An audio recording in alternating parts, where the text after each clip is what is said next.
Welcome everyone to the Wake Up Call channel.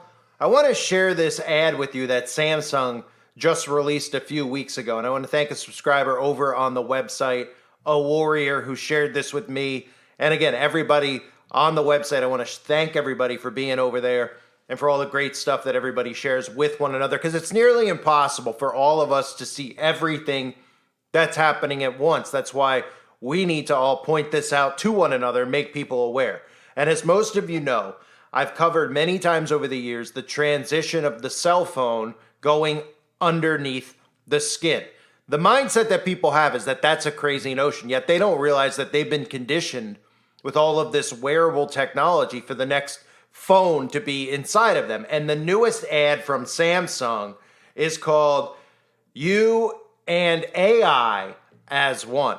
Not you and I as one, you and AI as one. And remember, a new world order is a one world order. Everything merges as one. One government, one religion, one language, one gender, one everything with artificial intelligence. You could even say that some of the conditioning going on right now with genders and what is a man, what is a woman, and all these other things that we've heard over the last couple of years is leading towards, once man and machine and technology is mixed, of course, being a new human race. And that is exactly what this is about.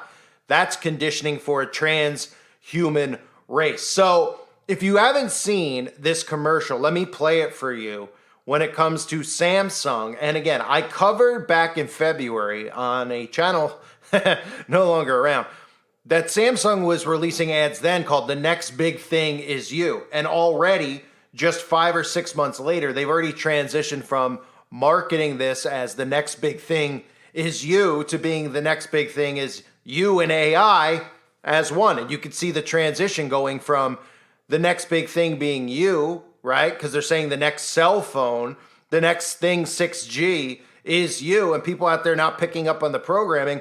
And again, this goes back to Nokia even talking about this at the World Economic Forum, that 6G is going to be inside the body. You will have such a good digital twin that you'll be able to go into the metaverse, into a virtual reality world, turn a dial, pull a switch, feel around, and actually change it in the real plant. Absolutely, absolutely. And this is not far off. I mean, the physical and the digital worlds, they will grow together, and the result is exactly what you just said. I wanted to ask when you all think we're going to move from this form factor to something that's on your face, glasses, and when computing's all on the edge. All right, 50 seconds. Who wants to answer quickly? I think it will go. It will. First of all, it will definitely happen. I was talking about 6G earlier, which is around 2030. I would say that by then, definitely the smartphone as we know it today will not anymore be the usual kind of the most common interface. Wow. Many of these things will be built directly into our bodies. So inside of you and AI as one. Here is the commercial. It's frightening to see just how much people can't figure out what's happening, where they even talk to you about these things like, well, with AI, they'll know how hot your refrigerator is. It'll know when you're asleep in the room to shut off the TV. And people just are more and more comfortable with their technology, not realizing what it actually is, and then allowing this, not just government control using artificial intelligence, which we all know about when it comes to the smart meters and the smart tech that they're trying to implement in your home so that you could put smart thermostats inside your home thinking that it's more convenient for you to control the thermostat via your phone. But really, what you're doing is giving the government, when they release the carbon footprint, the ability to shut on and off your air and your heat as they please, which they will do, which they're already doing. But look at this horror story that is AI and you as one. Life. It gets messy. There's ups and downs. Round and round. Chaos. And calm. It's going to be brilliant. Just like it's supposed to be. Because with AI, at least the washer knows what it's washing. The fridge remembers what's in it. The vacuum cleans when you ask it to. The oven can tell what you're cooking. The TV shows you the moments that matter. And the pictures are perfect.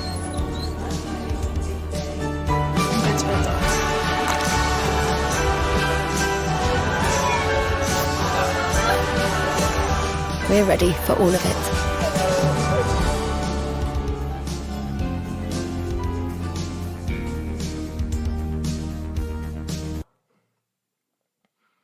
So that right there, you would think would wake people up to the frightening reality of what's coming in the future with artificial intelligence. But it doesn't.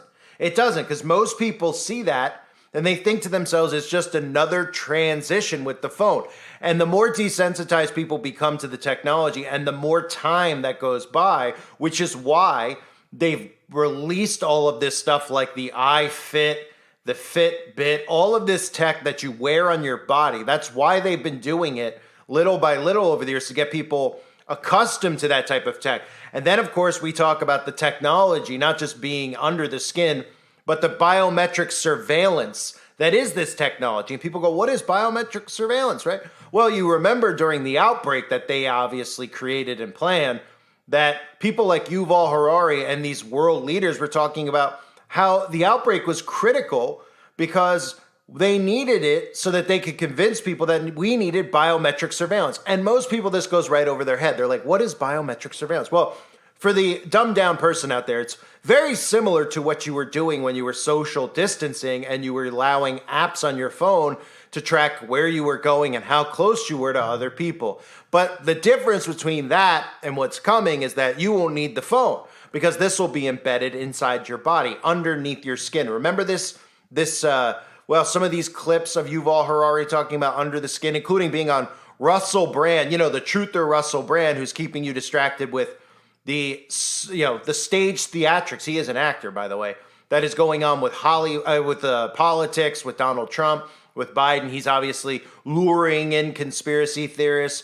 by tickling their ears with that stuff. But of course, he's best buddies with Yuval, and his show is even called Under the Skin, but nobody figures out what's actually happening because they're too distracted by the theatrics that are going on around them. Here's just a compilation of clips of them talking about Under the Skin. Yuval, thank you so much for joining me on Under the Skin. Yeah, it's good to be here again. When surveillance goes really under the skin, We need to monitor what's happening under the skin. surveillance technologies, Surveillance going under our skin, especially surveillance under the skin. We don't know hackable animals under the skin. We don't know hackable animals under the skin. We don't know hackable animals under the skin. So under the skin, that's exactly what that commercial is showing you, right? But people aren't realizing it yet. They aren't realizing that when they're saying you and AI becoming one, for the time being, most people will see that and they'll say, well, that commercial didn't show those people as transhuman. They still had a phone in their hand, right? And then a year from now, 2 years from now, this whole notion of AI becoming one with AI, they start releasing stuff about how even more convenient it could be to have the technology inside of you instead of just in your hand or on your wrist, right? Or on your eyes with the lenses and all the other stuff that I've covered over the years that they've released. That's what this is about, getting under the skin. You might remember the scene from The Matrix. Most people forget in The Matrix, they think about the overall theme of The Matrix and some of the stuff in The Matrix, the scenes that are popular in The Matrix. They seem to forget about that whole notion of turning you into a battery. Matrix. Control. The Matrix is a computer-generated dream world built to keep us under control in order to change a human being into this. Right? Because that's what this is really about. It's about getting the technology inside of you. So that commercial, you and AI as one, is how they're going to start marketing this stuff. And really, marketing is the tool of the devil. Because what it is in a sense, it's mind control.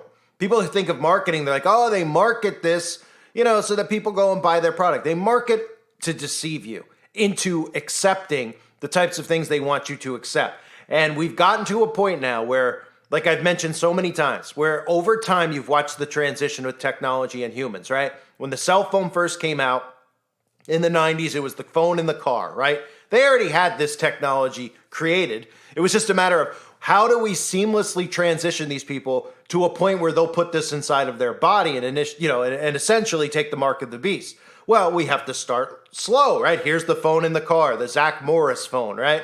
Then it's the flip phone.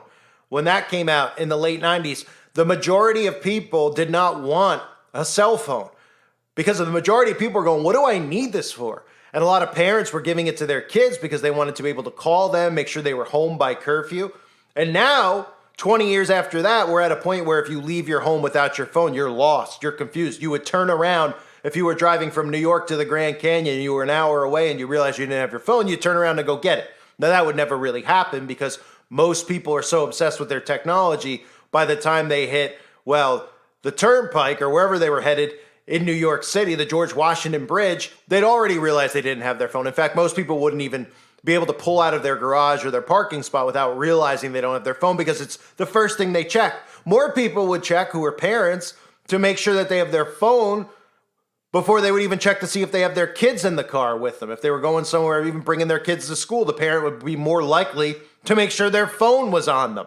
So you can't say that the transition and the obsession and dependency on technology isn't leading to you and AI becoming one. And of course, this is what I've been talking about for a long time. You're seeing it unfold in front of you. And the majority of sheeple out there will see stuff like this. They'll see this video and they'll roll their eyes and they'll say, that's not what that is.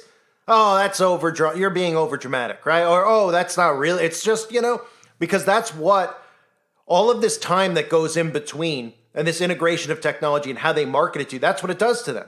They don't think it is what it actually is because the marketing works on them when it comes to convenience. Oh, it's convenient, right? And these are all things that no human being needs. No human being even needs the internet. No human being should be dependent on these things, but this is how they've gained control over the masses, through technology. And now everybody is a slave to this technology, which is a saying a lot of people have heard many times over, and they still don't grasp what it actually means. Well, with this type of technology, you're literally not even going to be a human being anymore because you and AI are going to mix and merge as one. It's a scary future. I want to thank once again a warrior for sharing this over on the website. There's a lot of warriors over there who are sharing truth. I appreciate everybody who's over there on uprising.lives.com. Thanks again, everybody, for being here. Hope you're all well. God bless you and your families, as always.